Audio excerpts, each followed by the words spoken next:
right, we will go ahead and get started this evening. Welcome back, everyone, for part 2 of our No Stress video marketing series. Last week, we laid a great foundation learning about storytelling, and tonight we're going to move into the practical side of things, talking about filming tips and tricks. And so just a few reminders from last week. Keep your microphones muted unless you have a question. Feel free to turn your cameras on. I see several of you already have them on, so that's great. It's nice to see everyone's faces. If you have questions, ask them at any time, and we will be recording this and sending it out after the meeting a little later this week. Again, this series is a part of our Nourishing Our Roots program, which is all about helping you find the confidence to share your farm's story and advocate for sustainable agriculture. So tonight, we're going to learn about giving you all the technical confidence to actually hit that record button. Again, we are joined by Duncan Williamson from Telwell, and I will turn it over to you, Duncan. Thank you so much. Welcome back, everybody. Thanks for coming back for part 2 or week 2 in this series. Also, I just want to say I appreciate I was the reason that we are starting at 7 instead of 6:30 today. I was doing some traveling today. So thanks everybody for your flexibility on that front. Before we jump too far in, we do have a little prompt in the chat. If there's any questions that came up from last week in the last 7 days since we were last together, any questions that you want to make sure we jump into and address, throw those in the chat, or if you have one right off the bat, we can jump into that real quick here. Anybody have any questions nagging from last week? Great. You can do kind of we like to call it a thermometer of like a thumbs up to thumbs down, anywhere in between. How did the homework piece go for everybody? Got some thumbs up, got some thumbs down. Oh no. Got some sideways thumbs. Okay, okay. For those of you that had a good experience with it, why was it a thumbs up if somebody's willing to jump on and share? Anybody? Ashley, you were a thumbs up. I I enjoy telling our story. I have a hard time putting myself in front. I'm happy to show my kids and the animals and stuff like that, but which I didn't show myself, which is no surprise. I'm the person behind the camera, so that's something Fair I guess enough. I would like to work on. Yeah, definitely. I also am very much the person behind the camera. That is why I chose the career that I have chosen. But that doesn't mean I'm not happy to jump in front of the camera sometimes when I need to. So, anybody who had like a sideways thumb or a thumbs down, willing to share what maybe they struggled with or what was hard for them? If you're up for it, just go ahead and unmute and hop in there. Yeah, hi Duncan. Well, we're sorry. I was actually excited to do it, but we were busy and didn't accomplish it. So, Got it. So just time on this one. yep. No, he Yep. didn't be in the camera. You know that too. Yeah, Too much. yeah. So we didn't do it. Fair enough. Elizabeth, it looked like you were gonna hop in there too. Yeah. So we have a family business, and I struggled right away with knowing if I'm supposed to introduce myself or if I'm supposed to introduce all of the players or more of the players at our garden. And then when I decided that I was going to introduce all of us, it was too big of a project, and I never got my script written. So then I never got to the point where I could actually point the camera. I got lost in the details. Good. Yep. Maybe just kind of created too big of a task that it started to feel unattainable versus just kind of keeping it simple and just getting something out there.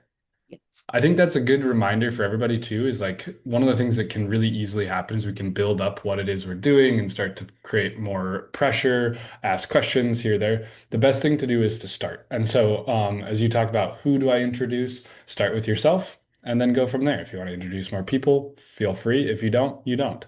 Ashley, you mentioned showing off your animals, your kids are in it. That's just fine. Some folks are going to be more comfortable letting other people take the front row in this as long as we still get to understand your story. Even if you're not on camera, we can still understand your story. Cool. Thanks for sharing there, guys. I appreciate it. I'm going to hop in and start sharing my screen here. We had one question come in last week. It was talked about posting during busy season. And does posting on stories count? yes, posting on stories always counts. We'll talk about that next week as we dive into all of our distribution and how we want to make the most of this content. But when we talk about posting, we talk about posting in any format that takes. So sometimes that's a story. Those are best case. Those are those like very much so like moment in the life kind of things. Short videos go on your stories, things like what we'll see in a moment that Ashley shared. This introduce thing would be a perfect thing to go on the story. Additional things, photos, especially photography that's representative of your business or your location, those things, those can be more like timeline things or shared on your grid that live on forever because they're not really time sensitive. And then the nice thing with any of these platforms is when you post a reel and a story, you have the opportunity to just have that included in your either your timeline or your grid on Instagram. And so you can choose to keep that there for kind of the future. And so, yes, posting a story does count. And also, those things, as we'll go into it next week, there's different ways you can set it up right so that you're posting it in all the right places. Cool. So welcome back. First thing, we're just going to do a quick reminder of what we talked about last week. We dove into the Tell Well framework. This is that introduce, educate, engage, and remind. Now that you guys have had a week to sit with it, does anybody have any sort of nagging questions or clarifications around this framework and how we implement it into the storytelling that we're going to do?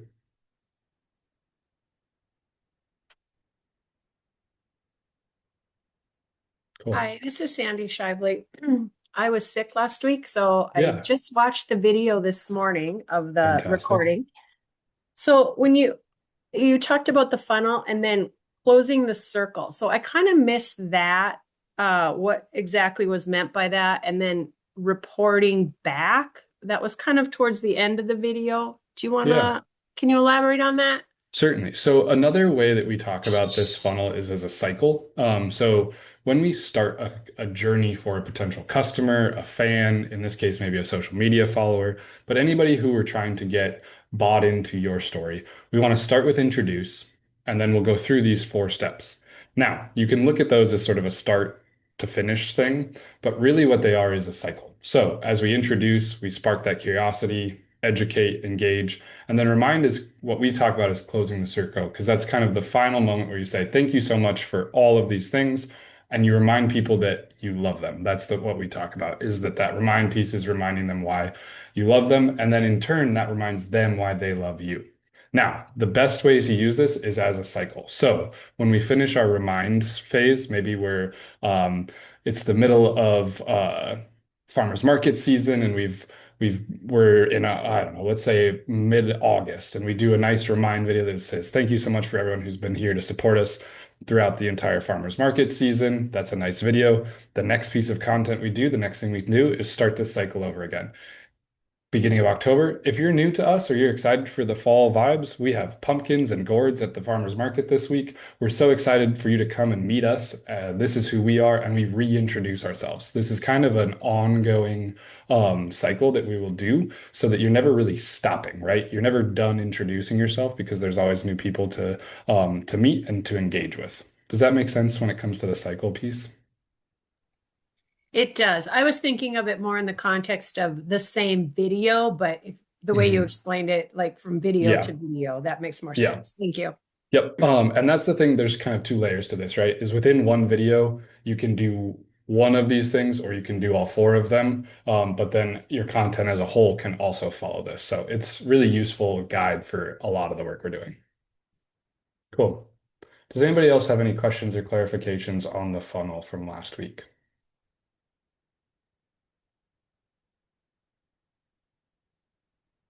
Okay.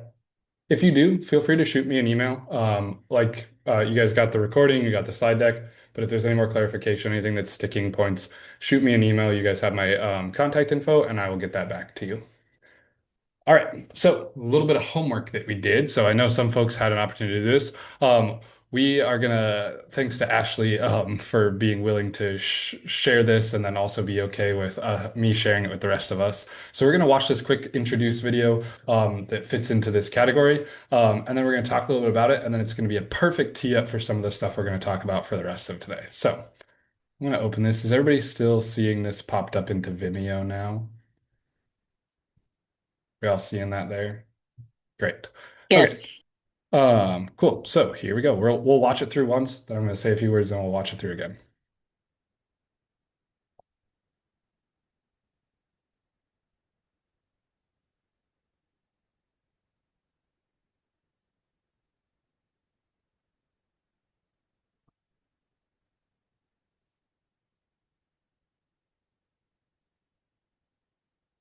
Cool. All right, we're gonna watch that again. One thing I'm gonna do, I'm gonna mute it here as we talk. So, what's cool about this, we start with kind of like a wide shot. We get a little bit of context of what's going on. We see the cool farm truck. We've got some animals. Obviously, like kids are always adorable and are a cool part of this. And then we get to see what happens. Now, one thing I noticed in this, which is that you sped it up. I think that's right. Yeah. So the thing that we'll notice here, right, is this truck is driving, it's driving through a field, so it's not moving very fast. And so the time it takes to get from sort of the beginning, right, this first shot of the truck, to this kind of nice shot here where we now see who's in it, to then the action, which is actually giving the snack, right, would take a long time. And on social, that's just too long to keep people's attention, right? We want to hook them and we want to get them interested fast. So one of the things we're going to talk about is today is how to basically take this entire video and turn it into a 3-shot sequence. Remember that because we'll come back to it. A 3-shot sequence where we start here, we cut in tight to here, we cut to this point, and maybe we get a close up. And what that does is it gives us a much more dynamic and way of telling the story, but you get the whole thing in about like a quarter of the time. So I wanted to share this because I think it's a really great job of just doing what we asked you to do. Honestly, this video as is would be a fantastic social post, a great story. We could put a little caption underneath it, which we'll talk about as well, that just says, going out to feed. We could, whoever it is that's in there, you could mention who the people are, but family going out to feed today or something like that, going out to check on the animals. And then you could just post it. The one thing I would add, anytime we change the speed of a clip, it's best practice to just remove the audio. So usually when you're posting that on Instagram or Facebook, wherever it is, they'll give you an option to just like mute the audio. And you actually, maybe you were ready to do that anyway, but that's one thing, just a little tip. If it wasn't for the audio, we maybe wouldn't notice that this was sped up just because of the pace at which everything's moving. Cool. Thanks again for sharing that. I appreciate it. And thanks for being cool with me sharing it in front of everybody. So what we're going to talk about today is some of the technical pieces. So we're calling this a technical toolkit. This is going to be taking our smartphone, which is really the core function that all of us have. That's the sort of universal thing most folks do. I suppose there's some people probably out there still with some flip phones, but even those have great cameras as well. So taking your smartphone and turning it into a tool that helps you tell that story. We're going to talk about lighting, sound, composition, and some simple editing things that will really bring the story to life. This is also the thing that will do, it does a fantastic job of giving people that look into every day, but what we're able to do is have a pretty professional version of it. I think one thing that people don't always realize is the difference in quality between this iPhone that I have right here and the $10,000 cinema camera that I have sitting in the room across the way is not as big as you would think. There's lots of intricate tools and things that I can do with that one, but ultimately at the end of the day, they both shoot 4K, they both shoot 24 frames a second, and they both will capture audio. And it's just about knowing how to use it to make the most of it. So that's what we're going to talk about today. Like I mentioned, the smartphone is really the core to this. There's 3 quick things that I think are just like really good reminders and kind of set us up for success. Number 1, we travel around with our phones in our pockets, in our bags, in our cars, in our cup holders, all over the place, and they get dirty. They get messy. And one of the quickest things to just make sure that your phone is ready to film or take photos of any kind of content is to give it a good clean. I like to have a little like lens wipe. If you have like glasses wipe. A lot of times people give those away as like a branded piece of content or something. Just grab that and wipe your phone down before you film anything. It makes a world of difference. There's a lot of times where we can't see it when we're holding it up on our phone and we're filming, or like you're doing a selfie mode, that kind of thing, and you won't notice the smudge. But as soon as you start editing the video and looking at it later, you're going to notice it.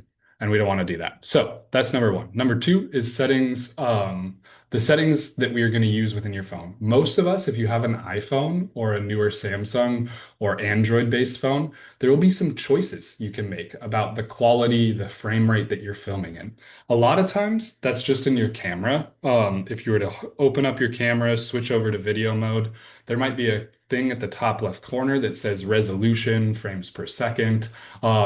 You can take a moment now if you want to pull your phone out of your pocket and just see if you can find what I'm mentioning. If it's in an iPhone, depending on what you're at, you might have HD, you might have 4K as different choices, and then you'll have those different frame rates. Some of the other things you might see when you go into that is you might see some settings like cinematic. Cinematic is an interesting one that you can play around with. Slow-mo is another one that a lot of people have access to. So there's lots of different tools just right on our cell phones that give us lots of different choices. As a base, the main place you want to be is about 1080p. That's full HD. That's really a storage thing. If we switch over to 4K on our phones, it's going to fill your phone storage up instantly.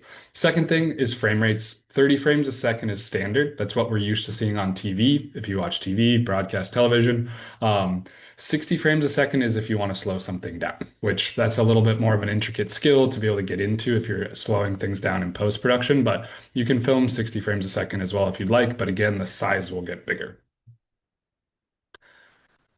Any questions on settings for success? Did anybody start poking around in their phone and seeing some of those choices in there and want to ask a question?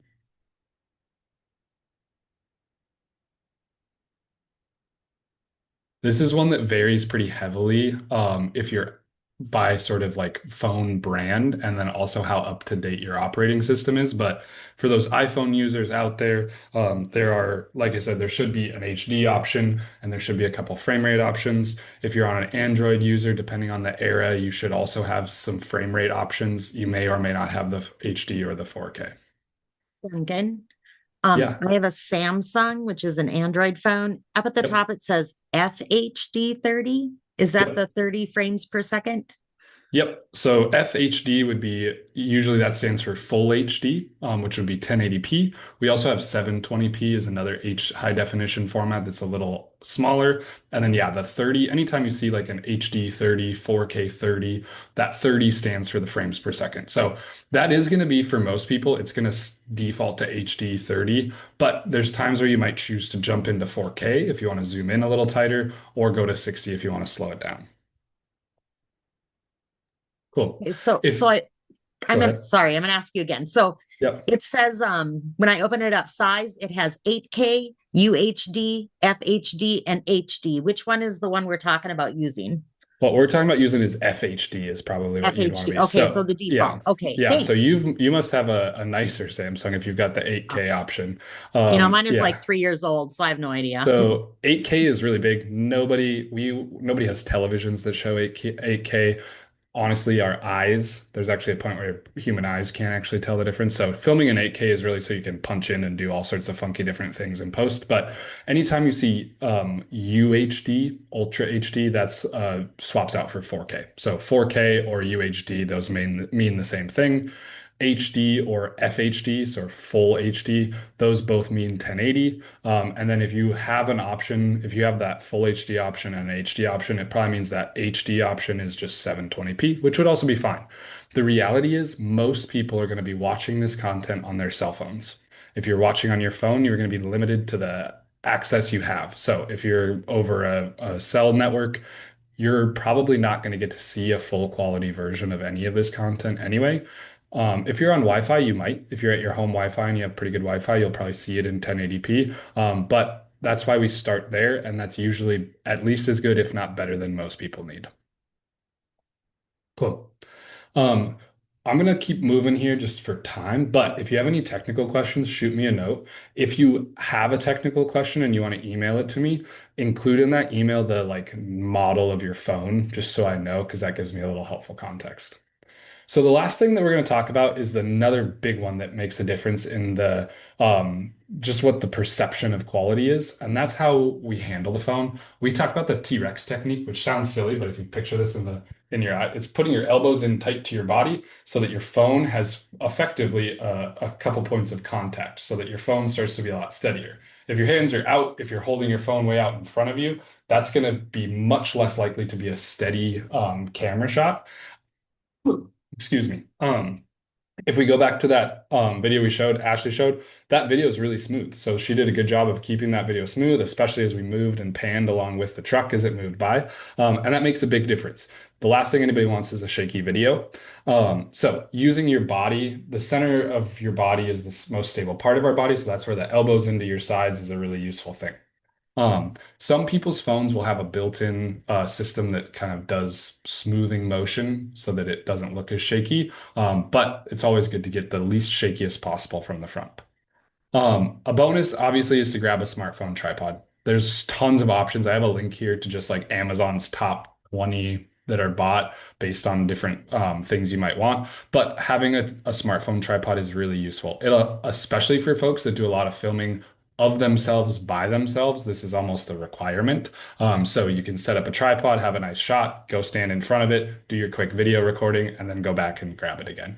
It's also really nice to be able to set up shots for longer takes, or if you want to film yourself doing something, like for example, we'll talk later in our shot list discussion about setting up a shot and then you like walking over and hopping up into a truck and driving away. That kind of thing is something that you can do with a tripod. So there'll be a link here to grab those, all sorts of price points from $10 to $60, depending on what you need.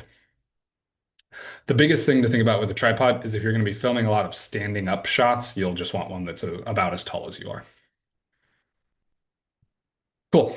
Next question, and this is one we get all the time. Which way do I hold my phone, right? I can film sideways, I can film vertically. Sometimes in our phones, they have little options even on your camera that say, would you like to do 4:3? Would you like to do it in 16:9? Would you like to do it in 1:1? And it kind of shrinks the frame up and down as you film.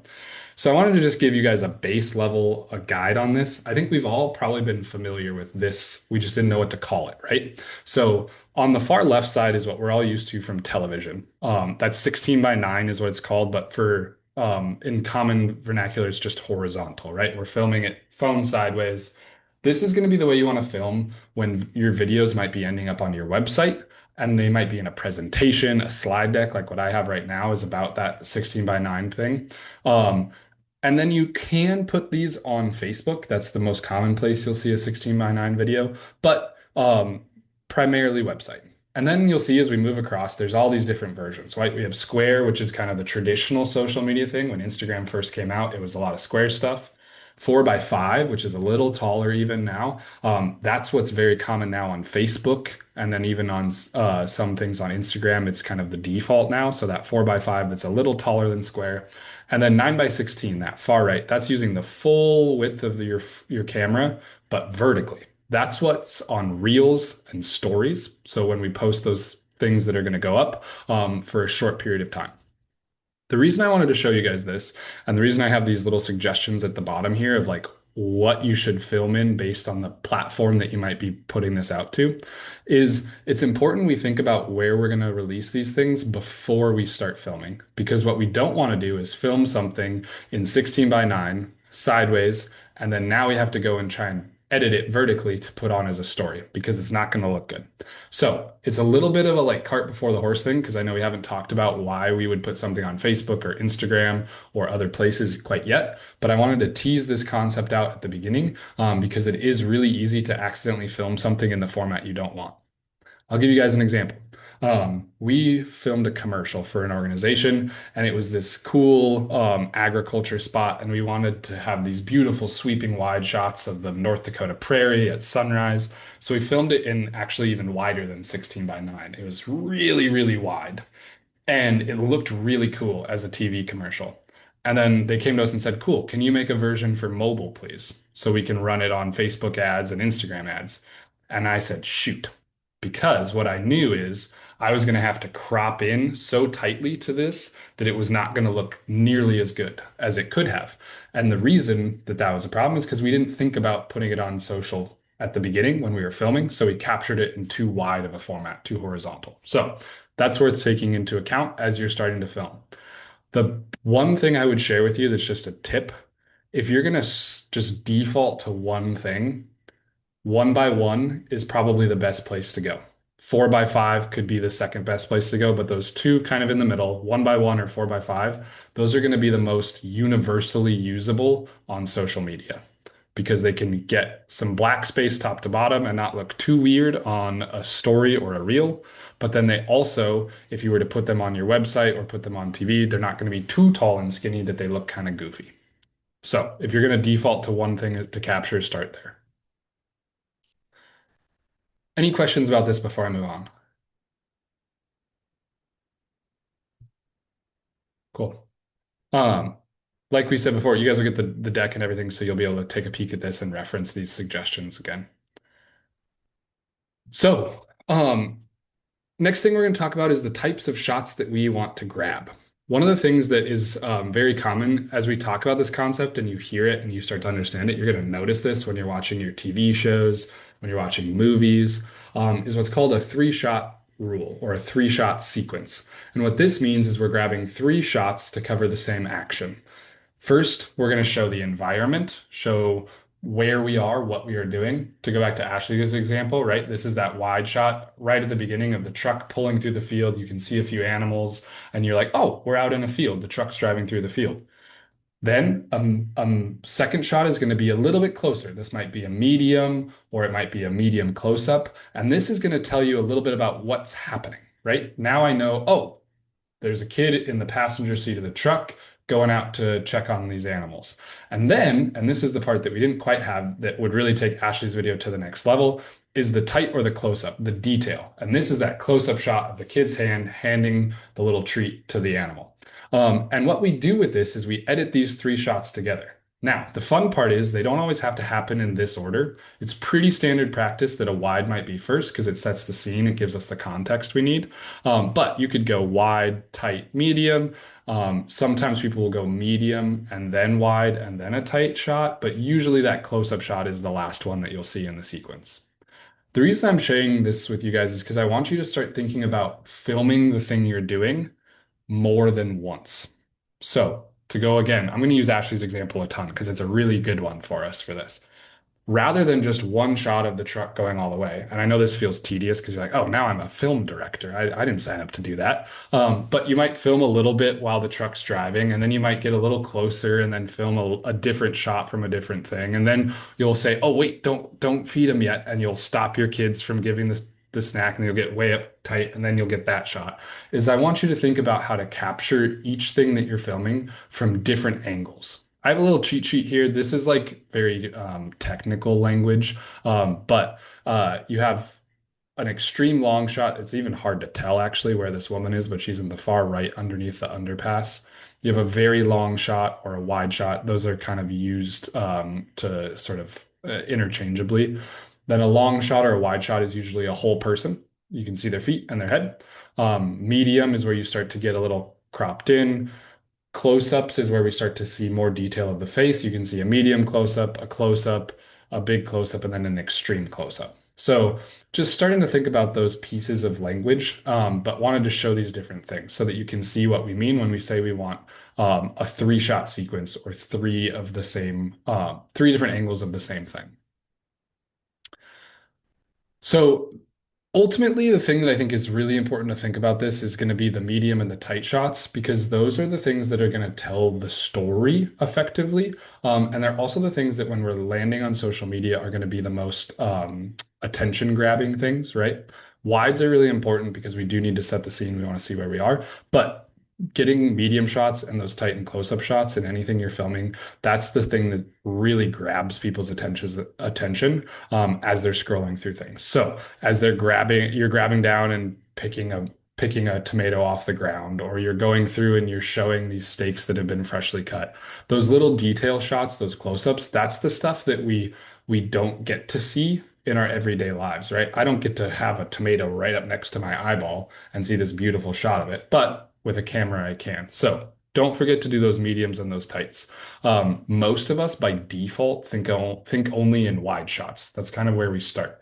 We film stuff from where we are standing and we get the entire action because it feels like we need to show everything that's happening. The thing that's really neat about the way the human brain works is that we will fill in the gaps. So if you show a close up, for example, of just the truck tire driving in the snow in the field, all of us are going to know exactly, well, it's a truck driving through a field. We don't have to see the whole truck, right?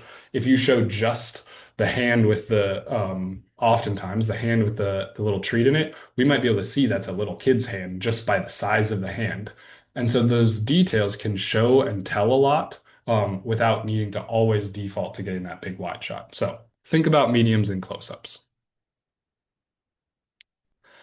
Another thing that's a fun thing that you'll start to notice as you as you watch more media and consume more of this is something called the rule of thirds. Anybody who's familiar with photography has maybe heard of this as well. This works for both these horizontal. My example here is horizontal, but it works vertically as well. And this is really about placing the points of interest or your subject at the spots where our human brain naturally looks for things, and it's the crosshairs in this grid. So it's those 4 points in the middle. And so when we look at filming something, and I'll show you a tool in a moment here on the next slide, we want to place faces, the main subjects, at those intersection points. We also want to align the horizon, tall elements, or significant features along those grid lines. So we might put the sort of horizon line of the field right across that bottom third, and then maybe we have the person standing right at the right intersection point on the top there. And what this does is it's a really like this is kind of a level 2.0 thing to think about, but it really helps put a level of quality to the video because this is the kind of stuff that if you, like I mentioned, as you start to watch films with this concept, you'll see that all the actors are in these points in the frame. You'll see that the horizontal lines are on the horizontal lines. You'll see trees and buildings and vertical lines along the other ones. So you'll notice this a little bit. The thing that's really fun, though, is all of us can add this to our camera with no trouble at all. So if you go into your settings, and like I said, we'll share this with you. If you're an iPhone user, that's you on the left. If you're an Android user, that's you on the right.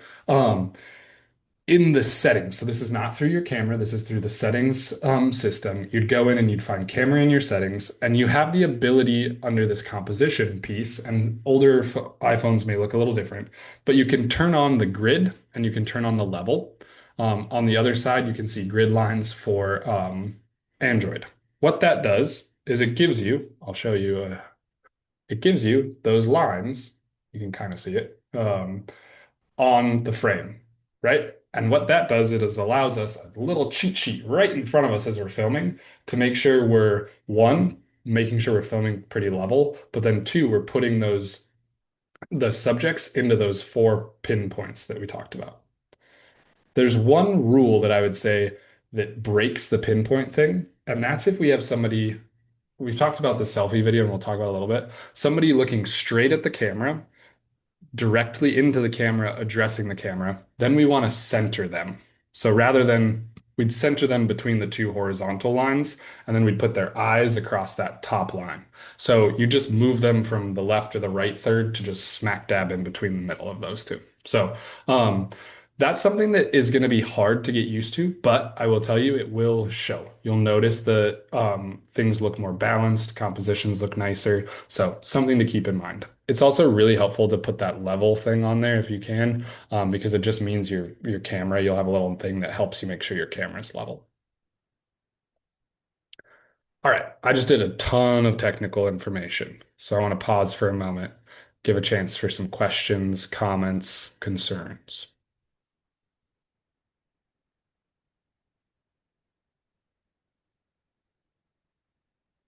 Okay. As you guys kind of digest that information a little more, things come up, please throw them in the chat or send me a note afterwards. All right. We're going to do, this is a silly name, but I called it the go-to farmer shot list. Here's the things that we can start from. One of the things that's the hardest, Elizabeth, you talked a little bit about this before. It's hard to start and create too big of a task for us to go with. So I want to give you basically 5 shots that might be in every one of your videos. We talked about that selfie greeting already. This is something that's very common for social media. That's where you're talking directly to the camera, either by holding it as a selfie like this, or setting it up on that tripod and filming yourself do it. But then these other things are really interesting. So the POV shot, or point of view, this is filming your hands doing the work, or filming somebody else's hands doing the work, perhaps, if you're not, if you don't like to be on camera. This is going to be grabbing those, what we would call close-ups or medium shots of things. The environment pan, that's the wide shot we talked about in our 3-shot sequence, right? This is a horizontal sweep, right? We might move left to right and grab the various beauty. This also sets us into place, right? It tells us we're in a field. It tells us we're at a farmhouse. It tells us we're at a shop. It tells us we're wherever we might be. The action pass is what I've called this one. This is when you set your phone up against a fence post, or if you get one of those tripods, you can do that. And you walk by and do something, right? Show yourself working. If you consume a lot of social media, this is a very like in trend thing to do, is to film people just going about their day, right? It's basically a whole video of just action passes where somebody basically just like walks by doing various tasks and the camera never moves. So that's a fun one to do, and you can edit together to create cool sequences. Finally, the beauty shot. This is that close-up we were talking about earlier. I gave a couple of these examples, those perfectly ripe tomatoes, fresh cut flowers, steak that's ready to go that's just been cut. That's a cool one to just grab people's attention. And so when you're filming something, when you're filming a video, you want to try to get several of all of these things, right? The selfie greeting, like I mentioned, that's kind of like the background a little bit too, or the script of this, but we want to have all of these things in there, and you want them more than once. This isn't like a single checklist, like, oh, I only need one close-up. I got my close-up and I'm done. We want to have different options of a close-up. We want to grab close-ups of various things. So this is a place to start, always a place to start. One of the things that you'll start to learn as you do this is you'll start to catch different moments that you're like, oh, I should film that happening. Right? This might be the hand going into the bag of the treats that the kid was pulling out to feed the animal. This might be a close-up of the animal just chewing after the treat has already been given, right? And we start grabbing the close-ups or the different pieces, the POV shots across the board. And so think about those things as well. Cool. Now we're going to talk a little bit about light. So, one of the most common things that makes a video feel higher end or not higher end, higher quality or lower quality, is the way that it is lit. And when I talk about light, I don't just mean a lamp like what's sitting over here that's lighting this side of my face. What I mean is I'm talking about any source of light, right? The sun counts as a source of light. My computer right now is a source of light up against my face. And so when you're filming, the key to getting good quality video in any way, but particularly when you're filming with a phone, is light and having quality light. Lighting matters because it is that biggest factor in videos online looking high quality or not. It creates openness, warmth, and shows the true quality of your work. It also doesn't distract. So if you have a poorly lit video, people are squinting, there's shadows, they can't really tell what's going on. It's a distraction. The best part about this, though, is that nature can provide everything we need. Now, if you're filming your video at 7:30 p.m. at night in the winter, maybe nature can't provide the light that we need because it's dark. But during daylight hours, that's when we get the best quality light is the sun. Always will be the sun. It's the #1 light source in the world. So if you're indoors, we talk about the window method. This is placing yourself or the items you're filming near a window. That creates a very nice, soft source of light. Ideally, this is not a window that has direct sunlight, right? Where the sun is just streaming through and you're getting hit directly. This might be a window on the north side or of the house, especially. That's the best place to do it. And oftentimes we don't want to put that like straight in front. We want to put that off to the side a little bit. So one of the things that's happening right now, you guys can't see it. I have a lamp off to this side of my camera. You can see how my hand gets really bright right here. So there's a light. It's not dead center, but it puts it on this side of my face and then it kind of wraps around a little bit. We want to do that with the window. So putting something next to a window is a great way to light it. That can be on a table, a counter, put your face next to it. Awesome opportunity there. Golden hour is another thing we talk about. And this is when you're filming outside. The hour after sunrise and the hour before sunset is going to give us the most warm, flattering light, right? We've all seen somebody's face during that time frame, right? It looks nice and tan and golden, right? In a very different way than it might otherwise. So if you're going to film outdoors and you really want stuff to look very pretty, that's your best time to do so. One of the other things that's fun, a lot of people are like, it's overcast, it's cloudy. I know myself right now in the winter in North Dakota, most days feel pretty cloudy unless it gets really cold and then we have nice bright sun.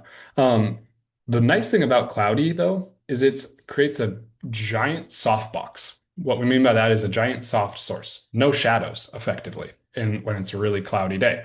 And so it can also be a really good time to film stuff outside, especially things of people's faces. So if you're going to film a bunch of videos of yourself introducing your farm, introducing your operation, talking about a product, talking about where you're going to be next week, talking about how to order online, and it's like an overcast day, that's a great day to do it because you're not going to have shadows. You can wear a hat even, and you probably won't have shadows. You won't have big, harsh sunlight. You won't be squinting, all those things. So use those overcast days, even though they kind of feels counterintuitive to do so.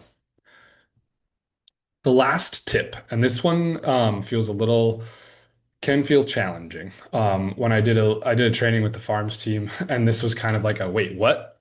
Aha moment, sort of. If you're filming outside, especially on a very bright and sunny day, put the object that you are filming between you and the sun so that the sun is behind it. I'm gonna say that again. Put the object that you're filming between you and the sun so that the sun is behind it. Now, this does two things. Number one, if you're filming a person, it means that they are not looking into the sun, so they are not squinting as they're trying to talk to the camera. Number two is it provides a nice edge light that kind of wraps around the person to separate them from the backdrop. And then the light that will be on the front of their face is going to be nice and even. Now, what you might be saying is like, wait a minute, then I'm going to get it'll just be a shadow and it'll be really bright behind. That's where we're going to start talking about sort of exposure and how to do that. But the key with this is it does create a very high-end look if you do it well. Another thing that I hope if you go watch TV after this or go and watch a movie, you might notice how often um, sunlight is placed behind the subject in movies filming outside almost every time because it looks a lot better and it's easier to control. So something to think about. That's kind of like a level 2.0 if you want to get to it. Before I move on from this, any questions on lighting and how to film using natural light?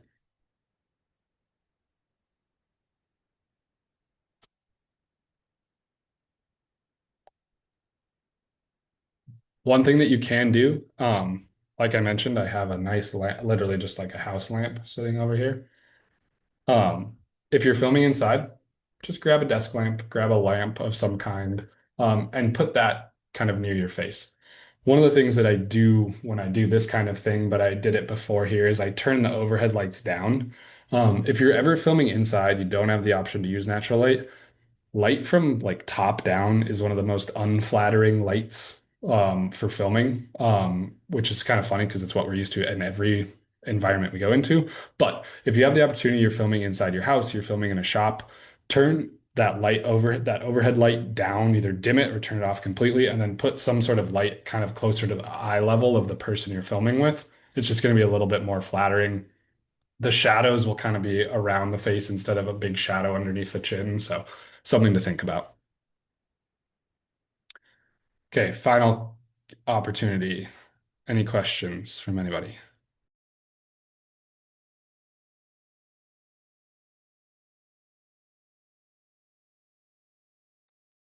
Got a quieter group tonight. That extra 30 minutes led to some quieter folks. All right. Now we're going to move on to audio.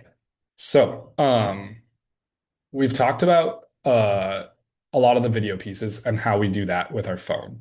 Audio is also something that we can do with our phones if we want to. There's some other tools we can use. Lots of folks have probably seen those little clip-on microphones that people will hold clip on the shirt, that kind of thing. And you can get those, but those are a cost. And there's something that you can go out and find. They're wireless and they'll connect to your iPhone or your Android pretty simply just through Bluetooth. And then that can give you high quality audio. But at the end of the day, you don't actually need to do that. The microphones on cell phones these days are pretty solid. So a couple tips to capturing that audio. This serves for both what I would consider natural audio. So that might be the truck driving through the field. That might be a funny sound. That might be the rooster in the morning, right? That might be the animals that you're working with. That could just be the wind. Any of those things, the proximity is power. So the closer the microphone is, the better it's going to sound. That's pretty intuitive, but you'd be amazed at how often people kind of stand back from something when they're trying to film it, and just get bad audio. So that's thing number one, proximity. That goes for filming yourself talking as well. So try to have that phone as close as possible. The second thing that we deal with here in North Dakota is wind, and we deal with it a lot. So a couple things that you can do when it comes to wind and having to deal with that. You can use your body as a shield. That's thing number one. But the other thing you can use is a building or a vehicle. Go stand kind of right up to the side of the house or the barn, put your truck parked and stand right next to it. And you can do it in a way where your truck is blocking the wind, but you don't see it in the filming. So it's just you're filming the other direction, you don't see it. Excuse me. And then finally, we have the voiceover option or an alternative. This is something that I would really suggest you guys do. We'll look at some options on how to do that and the ways you will do it next week. But the idea is using a quiet space. Again, interiors of vehicles is actually a really well sound treated option. And that's a great place to do it. Just sit in your vehicle and do it. We've done that on for professional commercials in a pinch. We have hopped into a vehicle and used the microphones we had. Somebody sitting in the passenger seat holding the microphone, driver's seat is the voiceover artist, when we've needed to. So that works great. You can also use small rooms in a house. Rooms with soft stuff is good. So bedrooms with big beds that are soft and kind of absorb sound is really useful. So doing voiceover works too. There's a question about would you say voiceover is best? That's a hard one to answer because it depends on the situation. I think if you are filming a video and what you're doing is really just like showing off various things around your farm and you want to give people context to it, then absolutely voiceover is for sure the best. If you are doing an introduce video, might be better to actually talk on camera, to film yourself or your family or other people talking on camera. And the reason why is that when people get to see you talking and you engage directly with a camera, that is a more personal moment. So there's better connection built from talking straight to a camera like I am right now than there is from hearing my voice and seeing footage of my farm, footage of animals, close-ups on those things. So it depends on the purpose of the video a little bit, but they both are really good. One of the key things that we'll talk about in a moment, 80% of videos on social media are watched without sound. Now, that doesn't mean you don't get to put sound on it, but what that does mean is that captions will become almost as important as high quality sound. The thing that in a perfect world happens when somebody scrolls through Instagram, for example, and sees your video, for the first 3 to 5 seconds, they're gonna watch it with the sound off. That's where our hook is. That's where the cool, pretty shot that grabs their attention is. Then they click on it, and now the sound is on. So now they're listening. So we still need that high quality sound, but at least initially they weren't listening.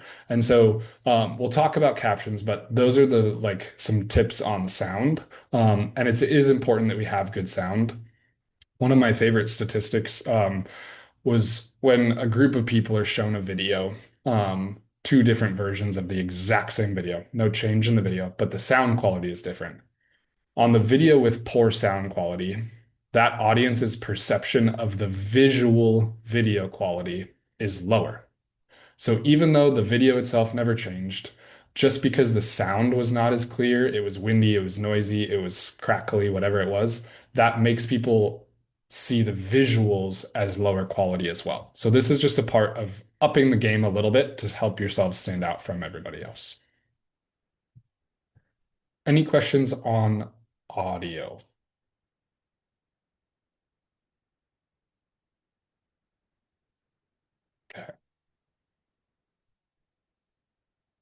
Cool. Time to chat about editing. So, editing is probably the scariest part of all of this, in my opinion. I know for some folks, some of our introverts, maybe the filming and being on camera is the scariest part, but editing is the part where it can get kind of tricky and the technology can become annoying and kind of block you from doing something. So, first, we're going to talk just about like what our simple editing approaches are that you want to have with things. We talked earlier about that rule of three shots, those three-shot sequences. That's our goal. We want to use those as often as possible. A whole video can be three shots, or it can be a series of three-shot sequences put together. We want to start with a hook. Starting with the hook is putting that most interesting visual or most interesting spoken word or audio in the first 3 seconds to try and stop that scroll that we were talking about. So that could be you saying, asking a question. That's a pretty common hook these days, is to ask a question of like, have you ever been to small town North Dakota, and insert your small town North Dakota here? Um, Something like that that sort of stops people in their tracks and they realize, oh, I want to learn more about this. That's also the place for that cool close-up of your crops, or that cute shot of the kid handing the treat to the animals. So that's the hook. That's where we get people to stop. Trimming the fat. This one is something that is really tough to do. It's a tough concept for to get used to, but you really want to cut out the dead air. And this was something I kind of had described a little bit in Ashley's example. There's a lot of time between when we first see the truck driving and when we get close enough to see the kids sitting in the passenger seat, which is really the useful information. So we want to cut all that out. We don't need it. In a world where people's attention spans are very small, if we're putting these videos out on social media, we want to trim that extra fat out. The other thing that we can do, and a lot of people don't think about doing this, is cut the beginnings and the ends of clips shorter. So cut out the little bits at the beginning and the end to shrink that clip down to just really the main thing in the middle of it that matters. If you're making a longer format video, and what I mean by that is something that's more than 45 to 60 seconds, and it's going to go on your website, some of these things don't always apply. But when we're talking specifically about content posted for social media, these are really important to shrink that video total length down and start with a hook. I already teed this one up. A lot of the editing tools that we'll talk through can give you an option to do these captions, but we have to add captions to the videos that we do if there is spoken word. It's best practice to add them no matter what, but if there is spoken word in it, a voiceover or you talking, got to be a caption because people aren't going to be listening to it right away. A lot of people will add captions to videos instead of a voiceover. So that's something you can do if you really don't like to hear yourself talk, if you don't want to have to write something to say, you can create a video. For, again, Ashley's example, that could be a quick little captions that just describe what we're doing, that pop up throughout. I think we've probably all seen these if you've kind of engaged on social media before. A lot of times they're a big colored block with words in it that kind of pops through. So that's something we really want to have when we put these videos together. Now for the tools. So I could talk to you guys for like So months. Duncan, Yeah, can I ask a question real quick? absolutely. Yeah. So you talk about the shots, like how long of a shot should we be taking so then we can edit it Yeah, properly? that's a Do you great have a question. suggestion? Thanks. Yeah, thanks for interrupting there. So one of the things that I like to do when I'm filming for close-ups, especially in those little like detail shots, is start filming. Give yourself kind of like count to 1, 2 before you get to the thing you intend to film. So let's say I'm filming a close-up of the jar that for my wife's company. I might do like a move where I'm going a pan across a line of jars. I'm gonna start filming sort of a second before I get to the point I want, and I'm gonna go 2 seconds longer. So the best way to do that is just like start a little sooner, count to 1, kind of get to where you want, and then as soon as you feel like you're done filming, count to two, and then be done filming. And what that does is it gives us tail at the end. The end is usually more important to have extra space for to move around. I would say it's unlikely that you really ever want to film video clips that are shorter than 7 seconds, 5 to 7 seconds as like a minimum. Much shorter than that, it can get kind of tough to use in post-production. And so that'd be like kind of a specific number to start with, is that 5 to 7 second range is probably the shortest you want to be.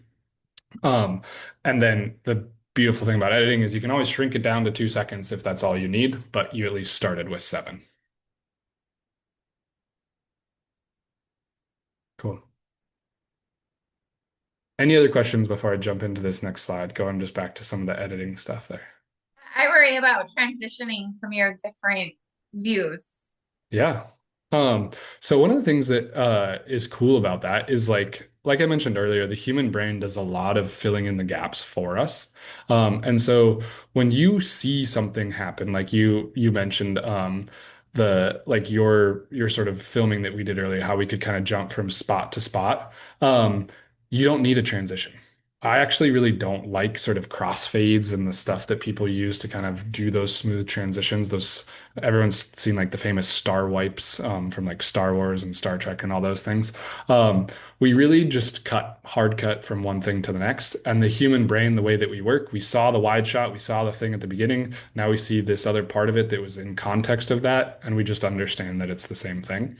If you think back or go back and watch some of those videos, those examples that I had shared last week, you'll see several times where we cut from a wide of the action into a close up of the action, and you don't even kind of realize that's what's happened because we're just filling in the gaps.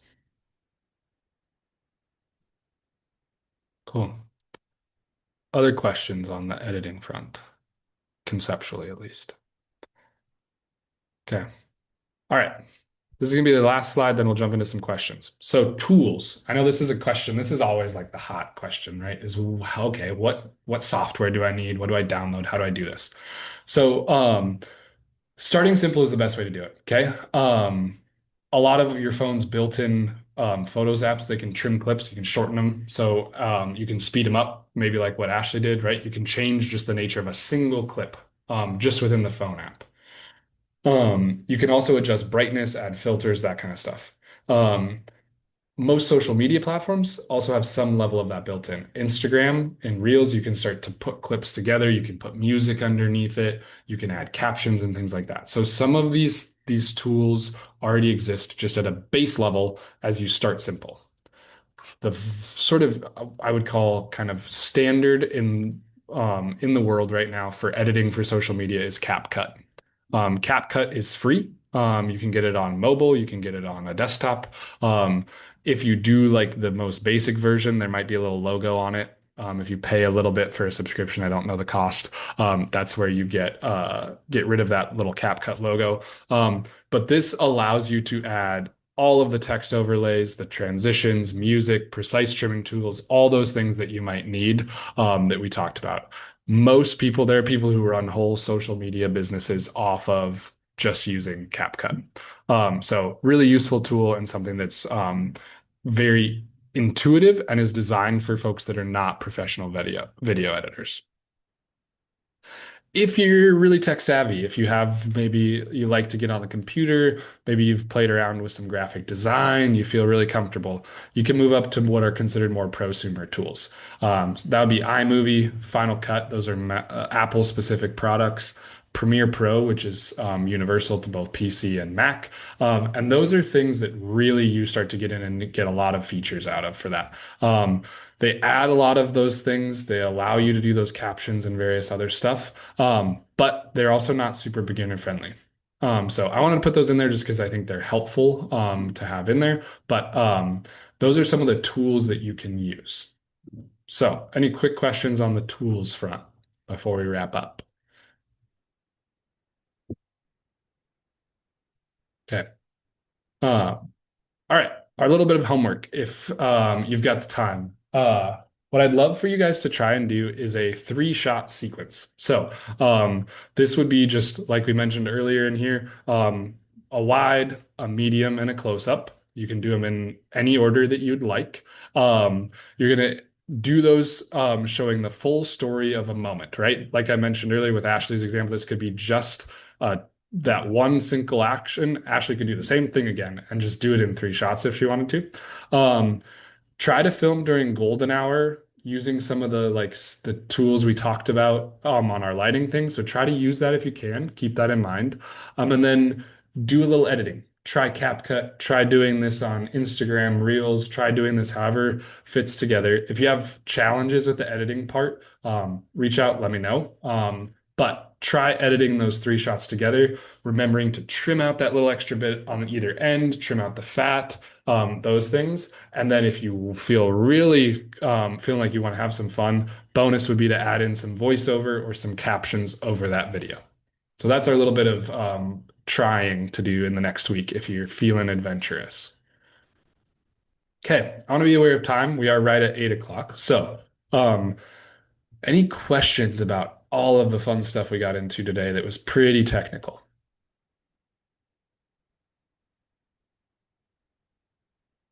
If you want to throw them in the chat, you can do them in the chat if that feels more welcoming. I got one question. Yeah, go for it. So me and my wife, we're in our 50s, and so we have a lot of, I believe, customers that are probably in that same range, and we're also trying to reach younger customers. And I work with some younger people that I swear they don't want their phone to ring. They don't want their phone to make sound. They text instead of talk. I mean, it's just silent mode right across the board. And I think that's what you were kind of getting at, where 80% of the people listen on with no sound unless they're interested in it. And so, and then you said to try and hook them at the very beginning. Are you finding then that people will go back and watch that whole video with sound? Is that the idea there? Is to capture them without sound so that they will go back and listen with sound? Exactly. Yeah. So as you scroll through, especially those video forward platforms like an Instagram and Facebook is becoming more and more video forward every day. You'll stop. And I'm young enough to know this, and I see this in myself is I'll kind of scroll through, I'll scroll and stop, I'll scroll and stop, and I'll look for those first few seconds. And if it's something that's interesting, I might tap on it.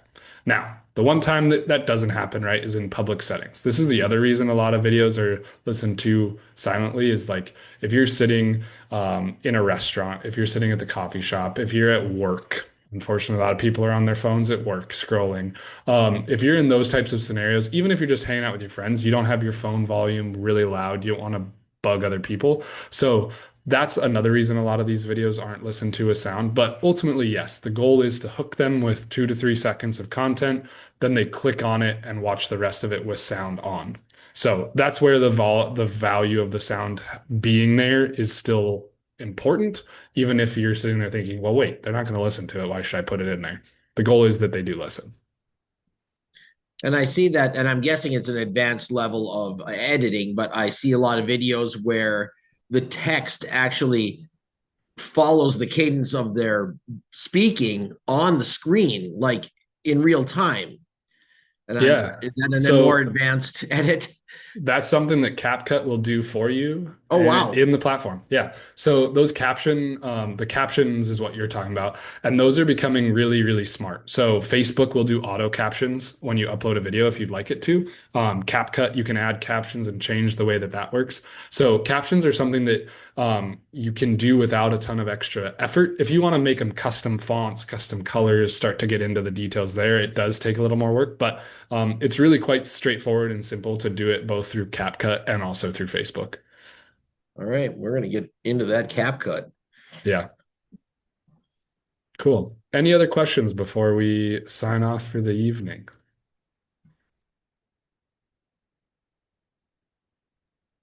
Awesome. Well, thank you guys so much. If you have any questions about the homework, feel free to shoot me an email. I'd love to chat with any of you guys if you have any concerns. And I think Renee will probably follow up with some next things here, but we'll make sure that you guys have access to the slide deck and everything as well and the links that are in there. Yes, thank you, Duncan. Remember that. For sharing how to use the tools that we already have in our pockets, right, on our phones to help create good videos that we can use on social media, on our website, etc. So we've covered the storytelling process last week. Tonight we discussed filming, and next week is our final session where we're going to learn more about how to make our content work for you. So now that you've created a video, right, what do you do with it? How do we use it more than once? All those details Duncan's going to go over. So be sure to join us again next week. As I mentioned earlier, I will send out the slide deck, the presentation, all those little notes that Duncan mentioned in an email later this week. And that is all we have tonight. So thank you for all the work you do for our local food system, and we will see you again next week. Have a good evening.